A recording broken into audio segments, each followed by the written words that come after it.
Hi, I'm Mario Guerra, the two-time former mayor of the great city of Downey, and I'm here with my co-host Eric Pierce, the editor of the Downey Patriot, and you're listening, Talking Downey with Mario and Eric.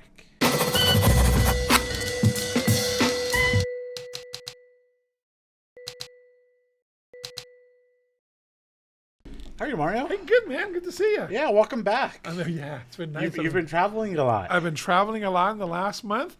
I've been to several Army bases. I got back from Fort Leonard Wood, Missouri, last week. Oh my gosh, I was a week at the Army War College in Carlisle, Pennsylvania. That was just an amazing experience, and the National Security Seminar.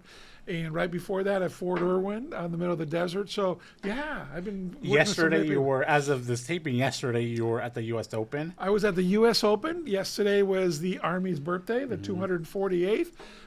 And we kicked off with the USGA, which I thought was great at the official cutting ceremony. We had General Gillen, the superintendent for West Point, out here. So got a new nifty shirt. Yeah. Okay. I have to mortgage my house to buy it, but merch isn't cheap. Merch is not cheap at the USGA. But anyway, so it is good to be. You know, you mentioned the Army's birthday. I remember. I don't really cover city council anymore. We have Alex Dominguez from the Patriot who covers it. But back when I used to cover the meetings. One of the cool ceremonies was every year the Army would do like a cake cutting ceremony. We still do that. Yeah. But I don't see you there anymore. But I didn't get invited to the Downey City Council on there. I was invited to. Yeah, you know, when I saw that on the agenda after the fact, I thought like, wow, nobody said anything to me. But it's still great. I'm glad that they still had it. But no, what you do is a cake, and then you have the oldest soldier and the youngest soldier cut it with the sword as a symbol on there.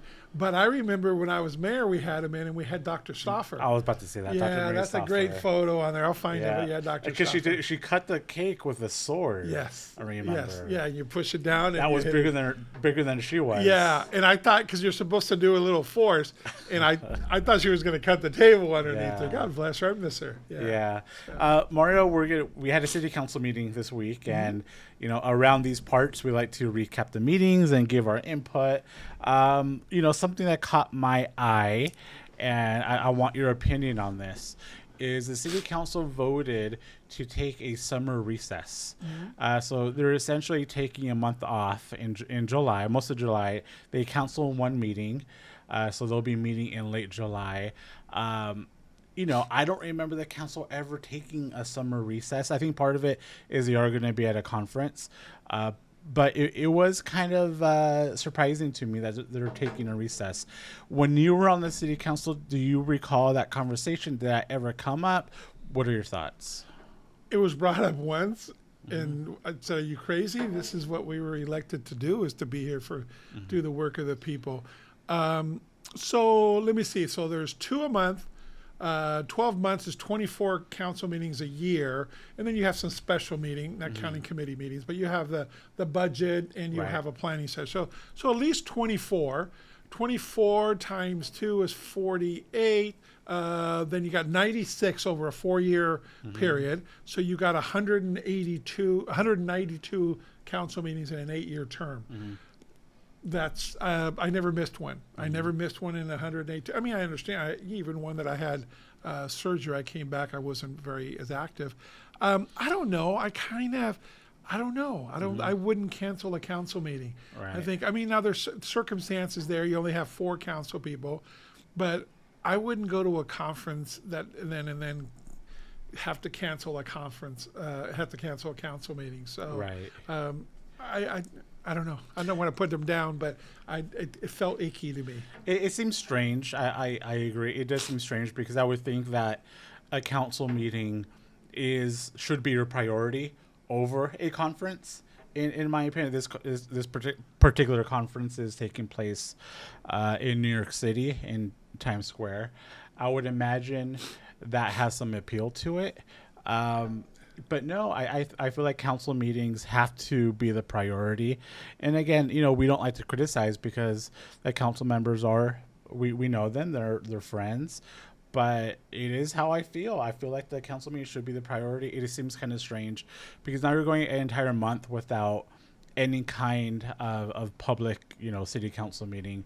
And, you know, to me, that's the most, that's the purest form of local government is your city council meeting. That's where you can go and address your representatives and where you can see, you know, your local government in action. And so I don't like the idea of canceling it. But I think you made a good point. That's part of the problem of only having 4 council members. We don't have a full council, so that's part of the issue.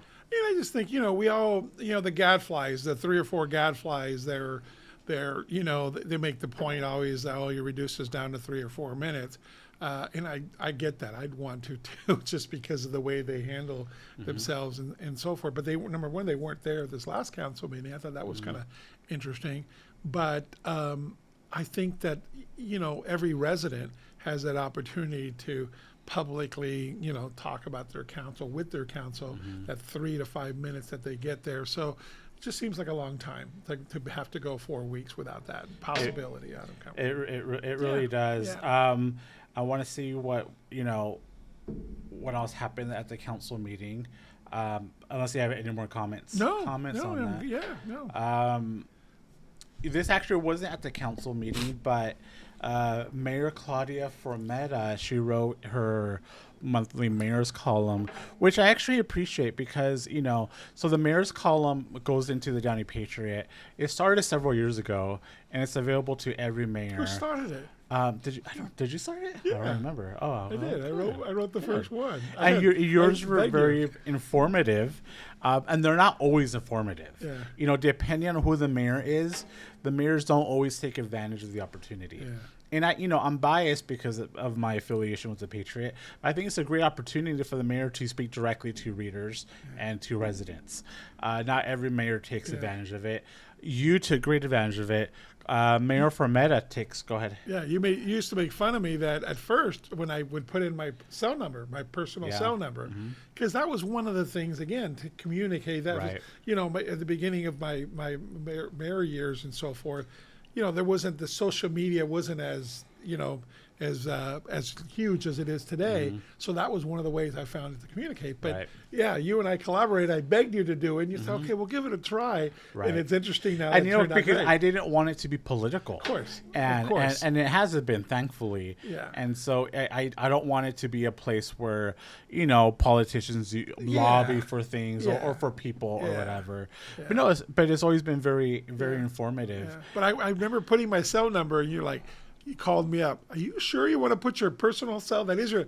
Well, yeah. You know, you can't say you want to be accessible to the people and then not be accessible to the people. So, well, also too, you would actually write them yourself personally. Yes, sir. You wrote them. Yeah. I've known other mayors who delegate it to city staff members to write it for them, and it shows. You can tell.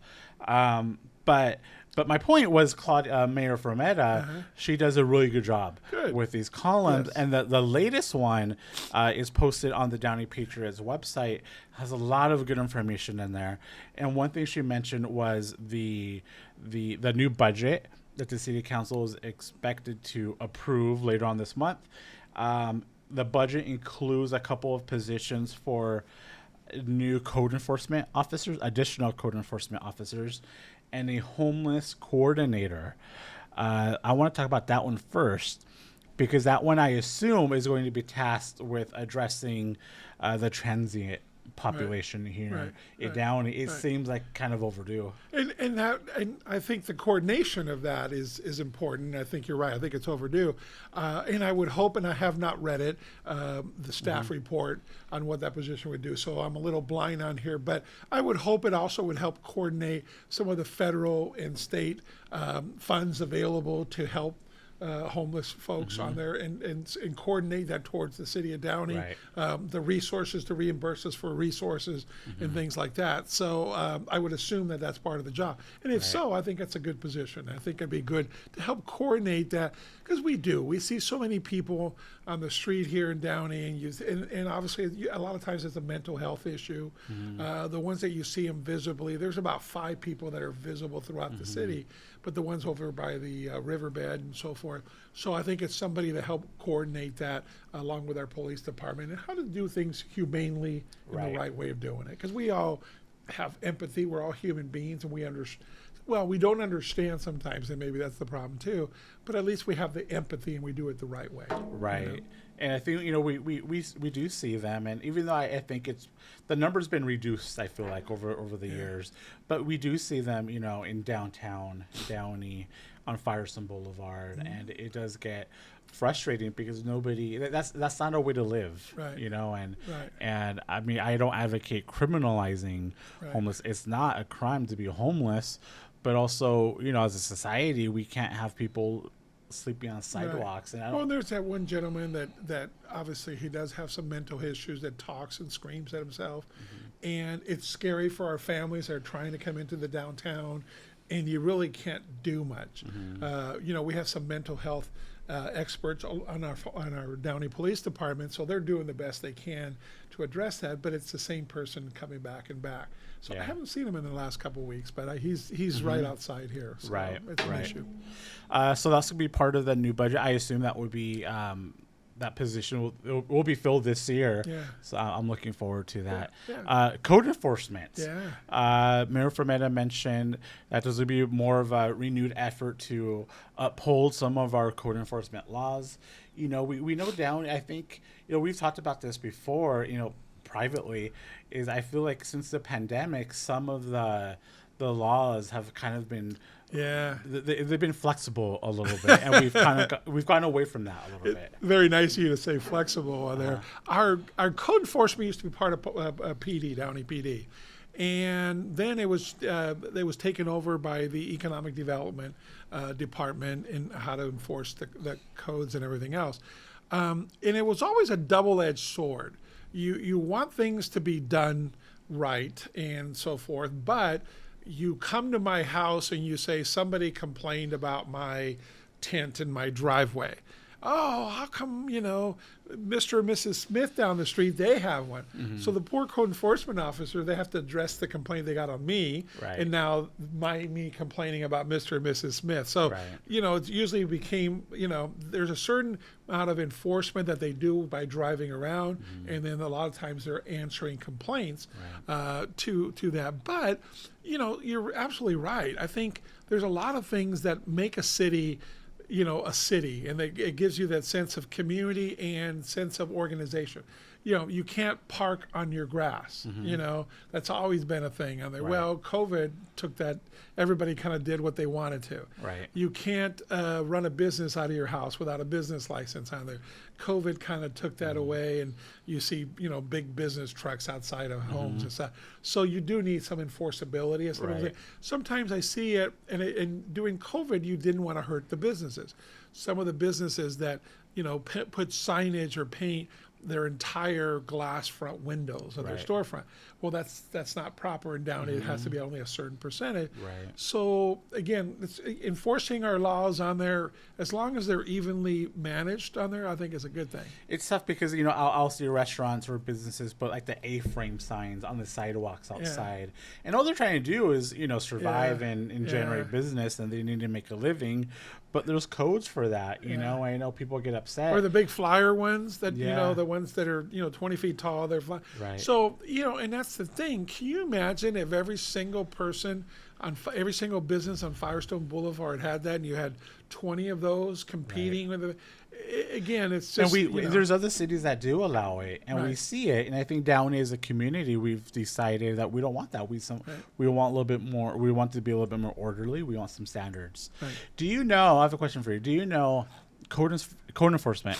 Are they more reactive, or can they be? Are they ever proactive? If they are walking, if they're driving, and they see a sign or a violation, do they acknowledge it, or do they wait until somebody complains? Do you know?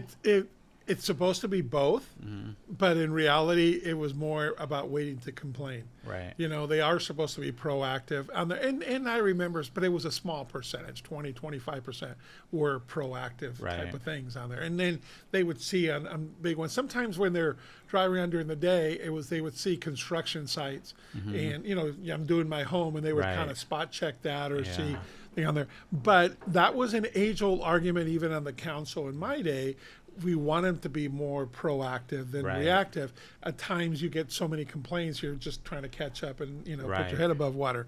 But yes, that's the age-old one. I want them to be proactive on it too. Yeah, I know they are definitely proactive when it comes to yard sales. Yes. Saturday mornings, they're driving around and looking for the permits. And I do want to say, I think it's a good, I like that Downey requires a permit to host a yard sale.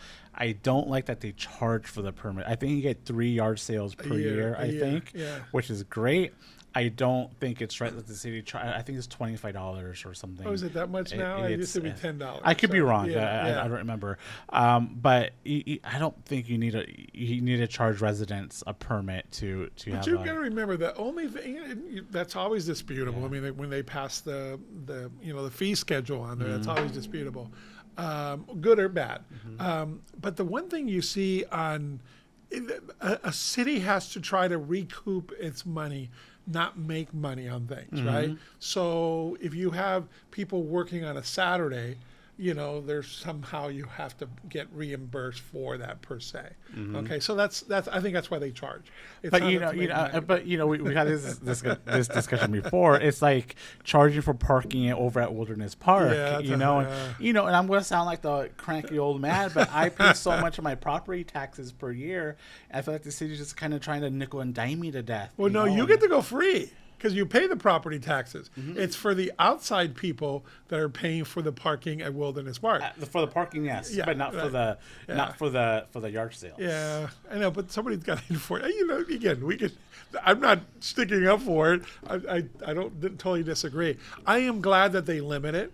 So it's not that I'm running a business out of my front yard every, thing on there. 3 a year should be the normal, or, we want to clean out our garage and stuff. Yeah. And some of these, you could tell on the yard sale, there's some professional, brand new stuff being sold. Right. So, but yeah, it's a balance. And you see that I always go back to it, but you see that in other cities. You see that a lot in unincorporated LA County. Yeah. Where it's kind of a free-for-all, and people, they run their businesses out of their front yard. And you don't want to live. That's the one thing we're blessed, okay? And I keep talking, and we always talk and brag about Downey. It is special. I mean, we have our own local government, our own police, our own fire, our own school district. But we do get to make these discussions where you can go to our council folks and have that. They may not agree with you, rightfully so. They have their own opinion. But I like the Downey cares about those things. Listen, let's not all park our cars on our grass. I see it sometimes. Maybe we're washing our car, which they got illegal to wash that, not from the city, but the water restriction. Things like that I kind of like. And compared to other cities, Downey's kind of lenient. You see Cerritos. They really crack down on. I mean, to me, Cerritos is kind of a boring community. But you can't have your Christmas lights up past a certain date, or we have that in Downey technically. No, we do. But nobody knows about Cerritos. Makes it very clear to residents. You need to take down your Christmas lights. And I think they have restrictions on the color of their paint on your house. I think they're just very strict in Cerritos. Sometimes I tell you, there's certain laws that should be enforced that I see sometimes. One of them that we all know. And this is not for code enforcement's sake, but this is for all police departments. The tinted windows on your car, right? And I was thinking about this yesterday because I couldn't tell this car what they wanted to do, and I was waiting for their reaction about if they were going to go ahead or me or not, because the windows were tinted. And that's part of the safety thing. But now I bet you to say, a huge majority of cars has their windows tinted. I always think it's like, it's the law. Why aren't we enforcing? I'm not talking about Downey. I used to ride along with one police officer in Downey that wanted tinted windows on his car, and he was abiding by the law. His mental perception was, hey, if I don't get to have it, you shouldn't get to have it. And it's a fix-it ticket. So, but I wish we did enforce that more, because I think it's a safety thing. When I see it, totally black car all the way around on there, I want to be able to see the driver. Sometimes it's from a reaction standpoint, And so, see, or that they saw me or something like that. So I my windows are tinted, and it's because I don't want people looking inside my car. Ooh. It You're a keeps it lawbreaker. cooler. And it's Lawbreaker. I've always had tinted windows, Really? and okay, so when I was younger, I would get pulled over all the time for tinted windows, Right. and it was it was. The same officer? No, I was It talking. was No, the I'm same kidding. officer, No, I'm kidding. but it was an excuse for the police to pull me over. And when I was in my early 20s, all the time I would get pulled over, and then I would get a fix-it ticket. I don't get pulled over much anymore. I think because I have a different car. I'm older now, different cars. But no, I think they are enforcing it. Okay. I think they are enforcing it as much as they can, because Right. they can pull over hundreds of thousands of cars. Yeah, every Everybody's car doing down the street. that. I know. That's just one of my Yeah. pet peeves. Is like, I know I'm weird. I follow the point of anyway. So I got pulled over once for having an air freshener on my rear view mirror. Oh. Because I'm not allowed. You're not allowed supposedly Really? to have anything hanging from your rear view. I don't know. So- It wasn't a Downey, but it was. I think they were looking for an excuse, man. I think so. You look like a tough guy, dude. I don't know. When you take off those glasses, man, you got that That's meanness what look about happens. now. So It's the bald anyways. head. Yeah. So what else is happening? I heard that there's a council. One of the council members is going to have a town hall. Timothy Horn. Councilman Timothy Horn. I don't. Do you have the date? I don't have the date on me. I think it's June 22nd. Okay. from what I saw. Over at the Space Center. Right. The same time as there's a business mixer here in the downtown for Yes. the downtown district. On there. Right, They're right. At the same time. It was interesting because, Councilman Horn is brand new to the city council. So typically you would get questions. I mean, you've hosted a lot of town hall meetings. You would get questions from the community.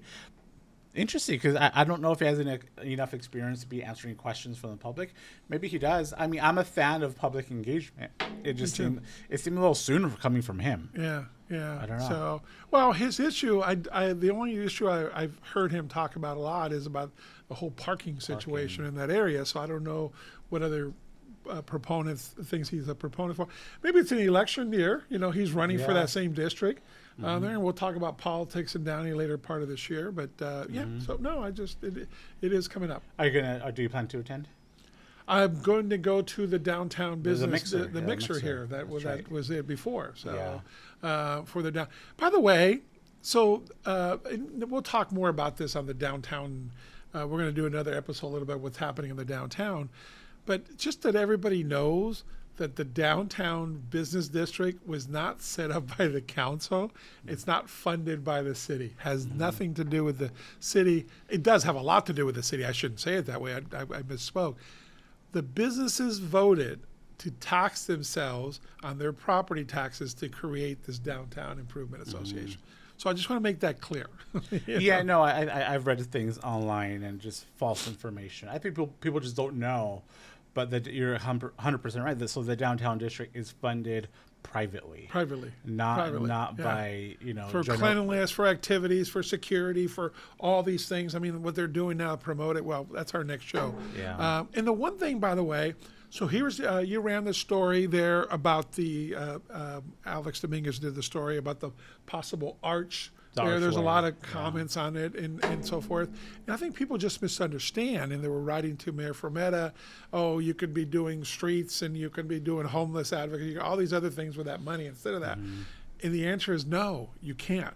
This is public arts fund on there, and that has to go towards public art. Right. So this would qualify for it. If you don't spend the money on something like that archway sign, you can't spend the money. I mean, you can only do it on arts, like we did on the downtown, public art, like on the downtown. So you can't hire a new police officer. You can't, all the things you'd want to do. Right. So that's all. I'm just sticking up for Mayor Fermetta and the city council that this money is designated specifically by our ordinance to go only to public arts. And I'll just add really quickly, the city is repaving the streets. Yeah. If you look around and, there's right here in downtown because we're right here. Yeah. There's a lot of work going on. The streets are being repaved. Yeah. Florence Avenue was repaved. Like it's gorgeous. Also, this is a one-time cost. Right. Where like adding a police officer or whatever it is, that's an ongoing cost. Right. This is a one-time cost, and whether the city just decides to do it, I mean, I don't know. But I think that's really important to make clear. Absolutely. So, okay. So what else on there? The council meeting, I only saw part of the thing, but they didn't have the normal gadflies there. So I think the meeting went faster than normal. It went pretty quicker than normal. I think everybody appreciated that part. Yeah. No, it was actually pretty quiet. Just not. I feel like we're getting into that busy time now in the summer, where we're gonna have a lot of things happening, picking up. Especially in the day, we have another episode coming up where we're going to talk about downtown Downey and stuff that's exciting happenings in downtown Downey, but things are going to pick up pretty soon. You know what, this time of year is always kind of fun, of course, because you have summer vacations and everything else. So here's a couple of future shows that I'd want to like to have on there. I want to have one coming up in August about each football team for Downey, like Downey Warren and Warren, have maybe their coach or one of their coaches come talk to us what to expect for the year. So we can have a little discussion on that. We can discuss the new Pac-12 schedules just came out for the next couple of years. That's a whole different discussion. I'm not sure it's Downey related, but it's fun to talk about. You mentioned Downey Warren. I do want to mention that the Downey Patriot is having a Downey Warren festival in October, and I don't have that date in front of me, but the Patriots closing down Brookshire. They're gonna have laser tag, like football throw competitions, like a friendly family festival leading up to the Downey Warren football game. Very cool. So I think it's going to be a lot of fun. I'm not involved in the planning, but I was kind of looking at some of the plans, and it looks like a lot of fun. Food trucks, vendors. I think there's going to be like a little go-kart racing. It's going to be a lot of fun. So keep an eye out. This is going to be in October on Brookshire Avenue. Good. The first of its kind, but I think it's really cool because the rivalry in Downey is very intense. It is. And it goes back generations. It's not, so it'll be a lot of fun. People to this day, as we know, most of them on there, are you Downey or are you Warren? And right. Yeah. That's the first question they ask you sometimes. Yeah. It's a different breed altogether. So. It really is. So, anyways, I think we covered the week's council. We're going to keep this episode a little shorter. We like to hear from you. We talked. I don't know. Yeah, we did. It was like half an hour. Yeah. Yeah. So. Yeah. And we have some other ones that we want to have during the summer. We did one on location. We're going to do more on location. That worked out well. Now that we're getting the bugs out of it and we understand that. Brandon Estrada, our executive producer over there. Oh my gosh, I always forget at the beginning on there. We're sponsored by Financial Partners Credit Union. We want to thank them for always being part of this and making sure that we can do this and have these discussions. But we like to hear back from what your thoughts are. Kind of what else would you like? What are discussions on there? We like to cover the council meetings as one meeting, just to talk about that. I like having people. I like interviewing people. Okay, all right. So we'll look into that in the summer, getting some guests on here, and we'll talk to them. And write to us and tell us who you'd like to see on here. We're going to have the city manager. We talked about that. I mentioned that to him. He wanted to get his feet wet and been here a couple of months and so forth. But that's all. Who I want on the show, and I'm just putting him on the spot. Daryl Jackson. Yeah. He's a former pitcher for the Minnesota Twins, recently retired. He's a great guy, great stories. I feel like he would, you've known him for years. I've known him for years. I was with him Saturday. Were you really? Okay. So Saturday, I just came back from the Army War College late Friday night, exhausted in the whole thing. But Saturday morning was West Downey Little League's closing ceremony. Tell the story, yeah. So, because he was there. Anyways, so my grandson Benny, it's his closing ceremony. I didn't want to go. Okay, I wanted to sleep in, all right, because it was early, but they had asked me to say a few words. I'd spent 29 years at that league. Some of my best friends today are part of it. I love West Downey Little League. I love all the Little League. Anyway, so I went, and Daryl Jackson was one of them. Blanca Pacheco was another speaker, and then Hector Sosa. So, and I got up and they thanked me, and I said a few words about, being there and what it meant to me when I was coaching. I loved coaching Little League. It's so much fun to see, grown men now in their 40s throughout the town, and I'll run into him at the grocery. Hey, coach, how are you? And he's got 3 kids now, and I was his Little League coach. So that makes me feel good that I did something right somewhere in there. Okay. Anyway, so then the president gets up there and they start talking about, I was the last speaker, and they were thanking me and how I helped build the sunken dugouts, and they're going down. Then they start talking even more historical, and it got a little personal about me. I'm like, oh, okay, I didn't know they knew that and this and that. Anyways, bottom line, they presented me with a custom jersey for West Downey Little League with my name on the back, and the number was 22, Benny's number, Your grandson. my 9-year-old grandson, which, by the way, made the All-Star team. Go Benny.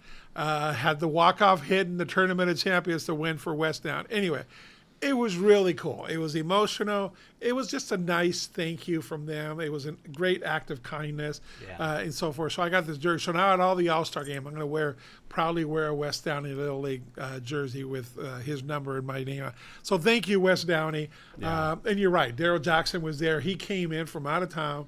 He plays golf every Saturday. Yeah. He purposely this Saturday moved up and played like a 6 a.m. tee time, moved it up from normalcy so he can play and then come at West Down Little League's opening ceremony at 10.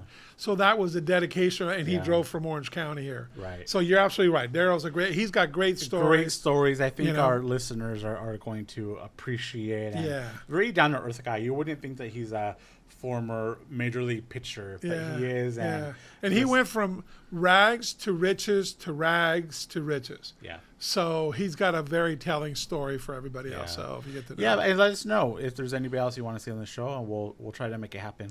Great. Yeah. All right. Well, listen, folks. Thank you for watching. Thank you for listening on there, and we look forward to hearing from you. So you've been watching Talking Downey, sponsored by Financial Partners Credit Union. Talking Downey with Mario and Eric.